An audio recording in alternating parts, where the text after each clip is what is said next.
Saya kira kelemahan pemerintahan hari ini adalah bagaimana proses evaluasinya ini tidak dijalankan dengan semestinya. Padahal konsepnya sederhana gitu kan.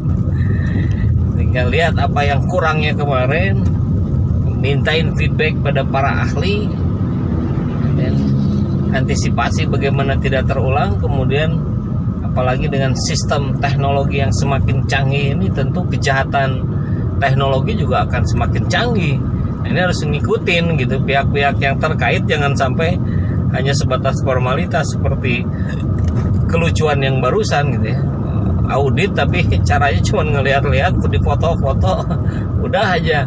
Nah ini kan saya kira kalau nggak dibilang lucu berarti apa?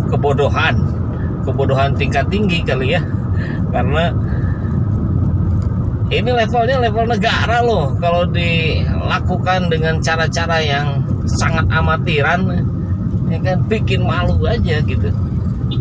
Negara besar, penduduk besar, tapi yang katanya sekarang sudah masuk pada golongan menengah ke atas negaranya, tapi kok cara-caranya masih cara-cara yang seperti anak SMP ini ya, anak SD bahkan yang nggak paham, nggak ngerti tapi sok-sok ngerti. Jangan sampai terjadi seperti kemarin, kecerobohan situng, salah hitung, sampai Hairul Anaswadi bikin robot situng itu ya.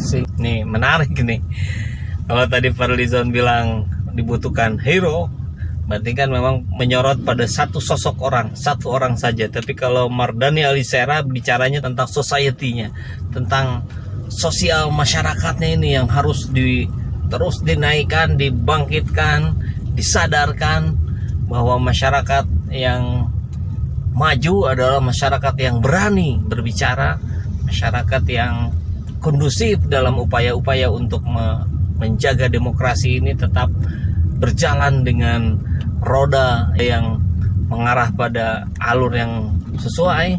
Kemudian nafasnya benar-benar demokrasi gitu, bukan demokrasi tapi dalamannya monarki, bukan demokrasi tapi di dalamnya keluarga, seperti yang terjadi di berbagai tempat yang sekarang kita lihat di pilkada ini ya. Keluarga Pak Jokowi ada 4 yang maju di pilkada. Ini kan sungguh sangat disayangkan sekali. Secara aturan tidak ada pelanggaran aturan, tapi secara kepatutan jelas ini bermasalah. Ini orang-orang akan kemudian melihat, oh ini jalan ketika satu orang berkuasa, maka dia akan menarik para penguasa lainnya. Dan jangan sampailah ini direspon dengan bahasa-bahasa yang sangat normatif gitu ya, seperti yang Gibran sampaikan kemarin bahwa saya tidak paham, saya tidak mengerti dengan maksud yang dimaksud orang-orang politik dinasti sebelah mananya. Kan ini pemilu kan dipilih oleh rakyat. Saya bisa dicoblos, bisa tidak, terserah rakyat. Ya Allah, Gibran, kan yang kita bahas ini bukan definisi. Kalau definisi selesailah, tidak ada politik dinasti di sini karena ini negara demokrasi. Tapi justru cara-cara yang dilakukannya adalah cara-cara yang mendekati pada pola-polanya politik dinasti.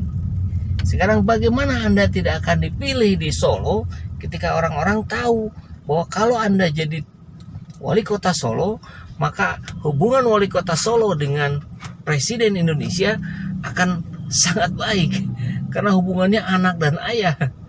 Kalau ada kebutuhan apa-apa untuk membangun kota Solo, pasti akan lebih mudah difasilitasi. Pakai logika begitu aja udah sangat mudah gitu.